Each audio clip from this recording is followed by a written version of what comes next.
हम लोग G8 में रहते थे, हंसा कॉलोनी में। वहाँ पर हमारी रहाइश थी और एक दिन अचानक से मेरे हस्बैंड का किसी के साथ लेन देन था, तो उसमें एक दिन 1 मई को वो अचानक से रात को 12:30 पौने 1 बजे हमारे घर में आए।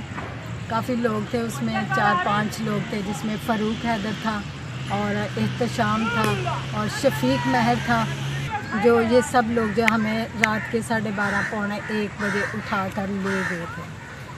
तो ये हमें 2 गाड़ियाँ लेकर आए थे, 2 गाड़ियों में हमें डाल के ले गए। मेरी बेटी, मेरा बेटा, मेरे हस्बैंड हमें ले गए थे और ये सीधा फ़ारूक हैदर अपने घर में लेकर गया।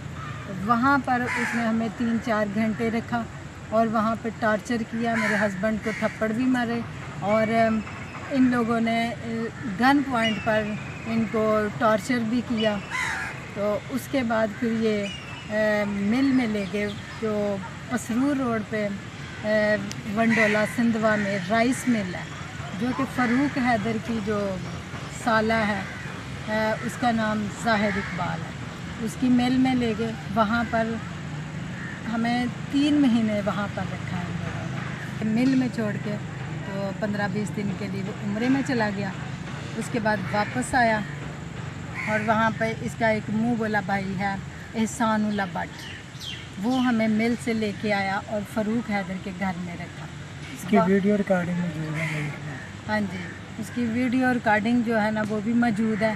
वो जो राइस मिल का जो GM है, आसफ़ उसका नाम है, उसके पास वीडियो मौजूद है, क्योंकि वहाँ पर सारे कैमरे भी लगे हुए थे और उसने अपने फ़ोन में रिकॉर्डिंग की थी कि जो एहसानुल्लाह भट्ट है वो हमें वहाँ से लेकर फ़ारूक हैदर के घर में गया है। तो फ़ारूक हैदर के घर में जब हम लोग गए हैं तो वहाँ पर उन्होंने हमें खाना हमारा बंद कर दिया था और हमसे उसका चावलों का कारोबार है। उसने हमारे से बोरियाँ भी वो जो चावल मिक्स करवाए, तोड़ों में भरवाए और काम भी करवाया। तो उसके बाद उन्होंने हमें अपना धमकियाँ लगाने शुरू कर दी कि हम कुत्तों के आगे डाल देंगे। और उसने कहा हम भट्टे पर, जो इंटो वाला भट्टा होता है, वहाँ पर हम आप लोगों को 5 लाख में बेच देंगे। एक घर खाली पड़ा हुआ था उनके घर के बिल्कुल सामने, उन्होंने कहा कि हम वहाँ पर आपको बंद कर देंगे, वहाँ पर ना बिजली है ना पानी है और वहाँ पर आप मर जाएंगे और लोगों को हम बताएंगे कि किराएदार आए थे, तो हमें नहीं पता इनको क्या हुआ और ये मर गए हैं। उसने कहा कि बंदा मारना हमारे लिए कोई बड़ी बात है।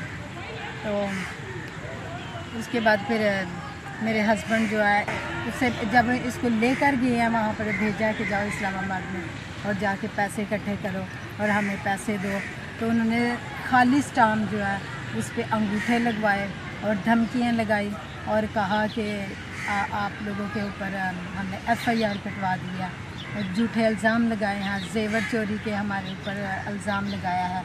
मेरे हस्बैंड पर 2 करोड़ का इल्ज़ाम लगाया, FIR कटवाई।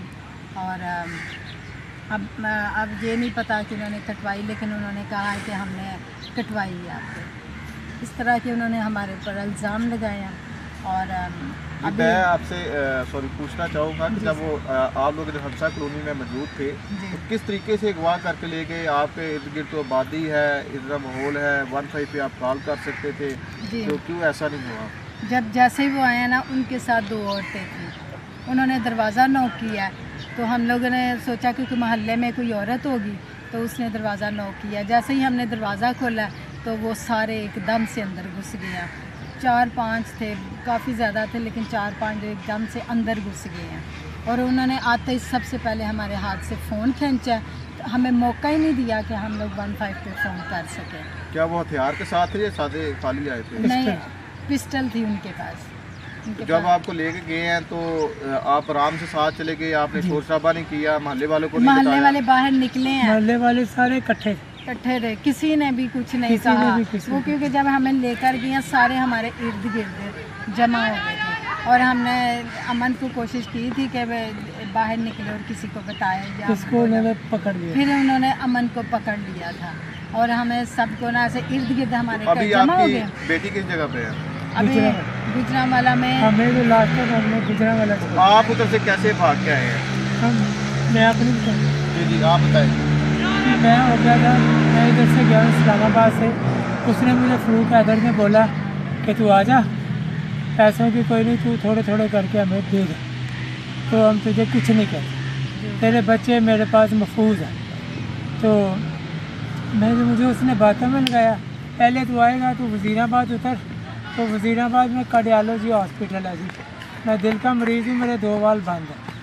तो मैं उतर गया वज़ीराबाद। उसने कहा जी ठीक है, मैं आ रहा हूँ करके मैं स्टेशन पे कब मेरे 2 घंटे उधर ही बिठा के इंतज़ार कराता रहा, नहीं आया। फिर इसके साथ वो हमारी बरादरी का ये मैर लड़का, इसके साथ वो आया, तो इन्होंने ना मुझे लिया उधर से, लेकिन हॉस्पिटल में नहीं लेके गए, तो डायरेक्ट फरूक के घर ले गए। फरूक के घर ले गए, उधर मेरी खाना पीने तक आया, उसकी मेरी शुगर भी बहुत तेज़ थी, तो उसने उसको मैंने हाथ जोड़े कि मुझे डॉक्टर के पास ले जाओ। उसके घर में मैं बेहोश हुआ, तो उसे मैर लड़के ने मेरे मुंह पे पानी के छींटे मारे, मैं होश में आया।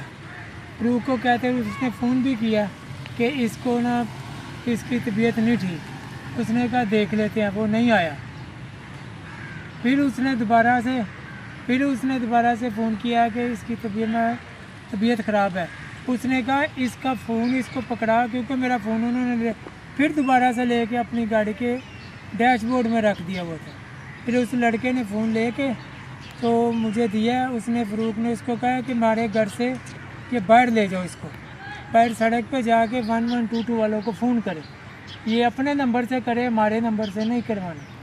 तो ये वज़ीराबाद से मतलब कि उधर गुजरांवाले में 1122 वालों को फ़ोन किया मेरे नंबर से, तो मेरा बेटा साथ था, उन्होंने कहा इसके बेटे को साथ भेजना, और साथ उसने अपने जो मुलाजिम थे उसको भी नहीं लेके जाने दिया। वो फिर मोटरसाइकिल वाले आए हैं 1122 वाले, उन्होंने मेरी हालत देखी है, उन्होंने फ़ौरन गाड़ी वाले को बुलाया, उन्होंने कहा आपकी हालत नहीं है कि आपको मोटरसाइकिल पे लेके जाए।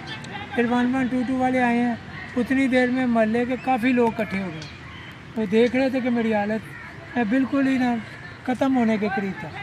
वो फिर वो आगे हैं, वो 1122 वाले गाड़ी वाले, वो फिर मुझे सिविल हॉस्पिटल आपके साथ कौन गया था? आपका बेटा? मेरा बेटा गया।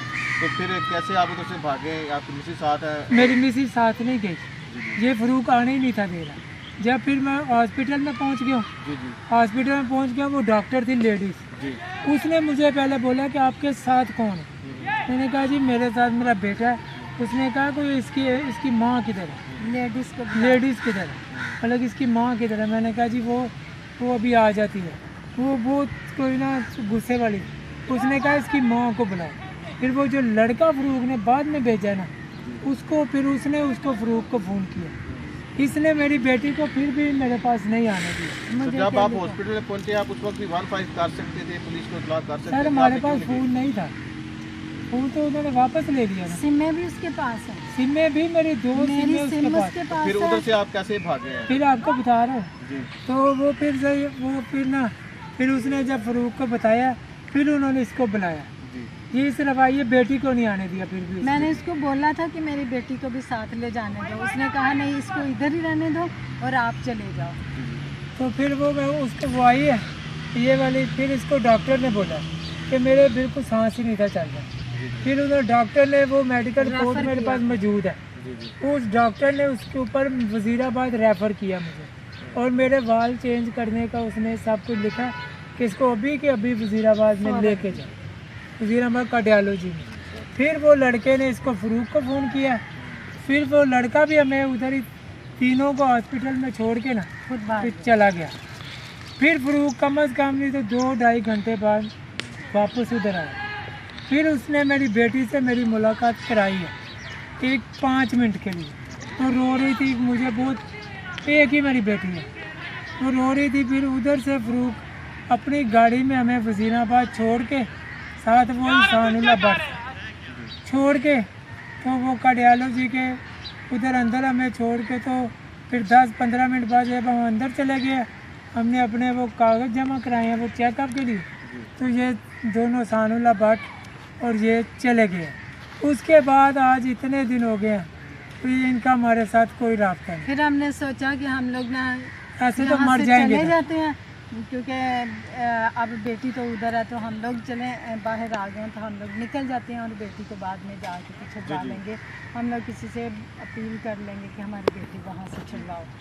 तो हम लोग आज 16 दिन हो गए हैं देखिए बेटी वहाँ पर, और अभी तक वो वापस नहीं दे रहे। हमने फ़ोन पे पहले बात करवाते थे कि वो मेरी बेटी की, लेकिन अब उन्होंने बिल्कुल ही बेटी तो से बात आपने करवाना यहाँ पर बंद किसी कर जगह एप्लीकेशन दी, किसी थाना में, किसी जगह पे, ताकि आपकी कोई हेल्प हो सके? दिया। 1 मैन कमीशन को हमने दिया, और वहाँ पे सुनवाई हुई है आपकी? नहीं सुनवाई। नहीं अभी तक। उन्होंने डीपीओ को किया, अपना लेटर भेजे थे, लेकिन डीपीओ ने अभी तक उसको इग्नोर किया है। मतलब अभी तक उसका कोई जवाब नहीं है। साल 16 दिन हो गए हैं। डीपीओ ने कोई जवाब नहीं दिया? डीपीओ जो है ना, वो जाहिद ने हमें बताया था कि डीपीओ जाहिद वो है जो फरूक का साला भी है और मिल का मालिक भी है। जी जी। मर्डर राइस वो उसने क्या बताया आपको, आपको? उसने ये बताया कि डीपीओ मेरा अजीज है अजीज है। और उसकी मर्जी से मैंने आपको इधर रखा है। उसको बताया मैंने सब, तो तू अगर कोई हमारे खिलाफ कोई बात करेगा तो हम आपको जेल में दे जेल में भेजेंगे। तो हमने तेरे ऊपर FIR कराई हुई है। धमकियाँ लगा। तो ये सारा उसने करके वो जाहिद ने 3 माह उसने रखा। फिर उसने मुझे, जाहिद ने मुझे कहा फ़ोन पे, उसने कहा कि भाई तेरे बच्चे मैंने बेच देने, अगर तू पैसे नहीं ले लाएगा तेरे बच्चे मैं बेच दूंगा, ये जाहिद ने मुझे बोला। फिर फरूक ने कहा कि ये बिल्कुल अब जाहिद साहब की हिम्मत जवाब देगी, पैसे ले आ, नहीं तो फिर मेरे हाथ में कुछ नहीं रहेगा, ये तेरे बच्चे बेच देगा।